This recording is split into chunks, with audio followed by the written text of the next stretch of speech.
Hey guys, Steve Lonnen here with Costello Real Estate Investments, and I want to share two quick story scenarios. One, home seller sells their home and they sell it for $40,000 more than what they purchased it for within about a year and a half, 2 years. They're super stoked, excited. They didn't put a ton of money into the home when they bought it, and to get $40,000 about a year and a half, 2 years later, super happy.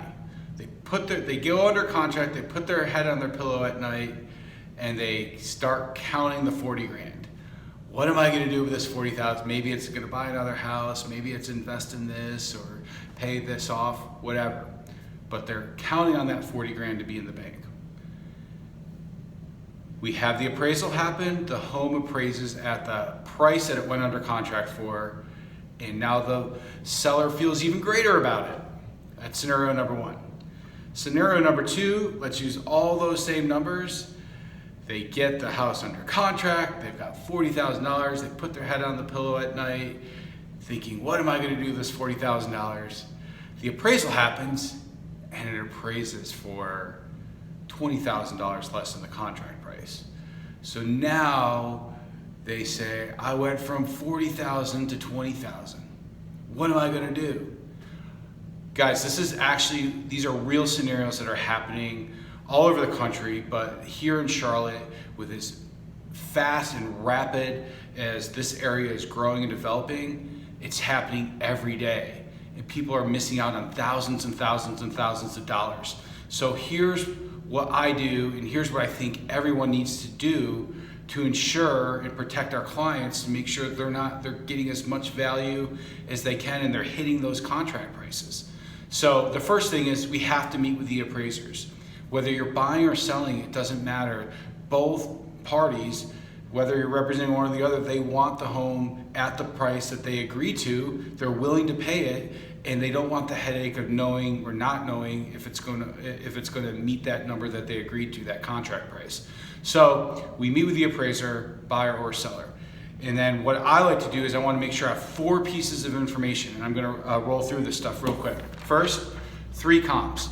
You give the appraiser the 3 comps that you want the appraiser to use. If you don't, they're going to use whatever they want, whatever they see fit. Obviously using their experience and their knowledge, but you have to understand a lot of these appraisers aren't necessarily experts in specific areas or subdivisions or neighborhoods. And so it's up to us to give them the comps that we want them to use, the right ones. Real quick, I had in my neighborhood, I was talking to a builder, the home that they were under contract for, that they were selling, appraised for over $100,000 less than what the under contract price was, because the appraiser used comps that made no sense at all. So give them 3 comps that you want them to use.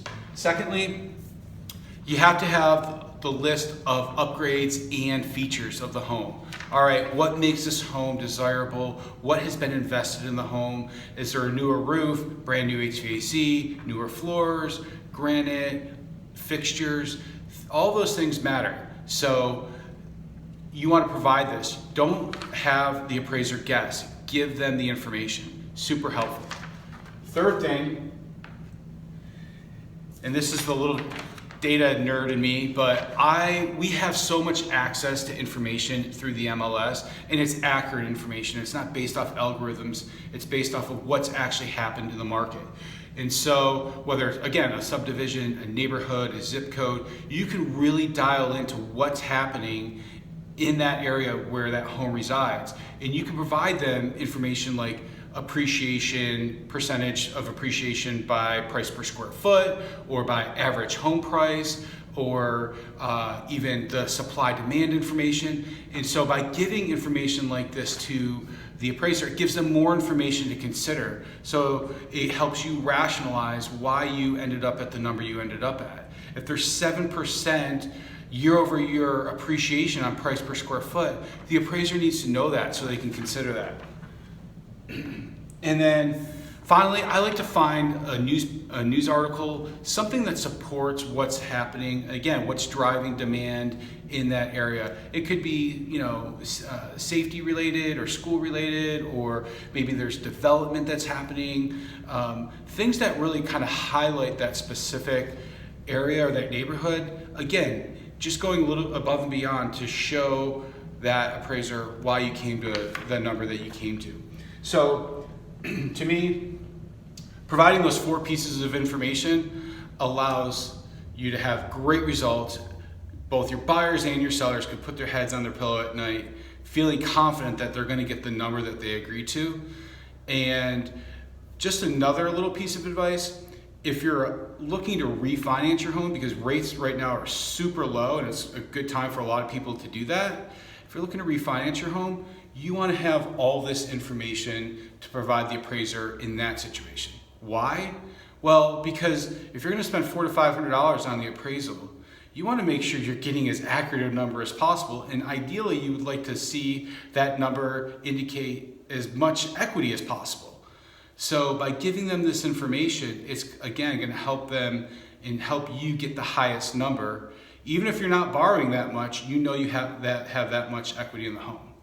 So hopefully this is helpful. If you'd love more information, or if you want some of this information specifically, be happy to do it. Reach out to me, steve@costellorei.com, Steve, S-T-E-V-E, @costellorei.com. Thanks so much. Talk to you soon.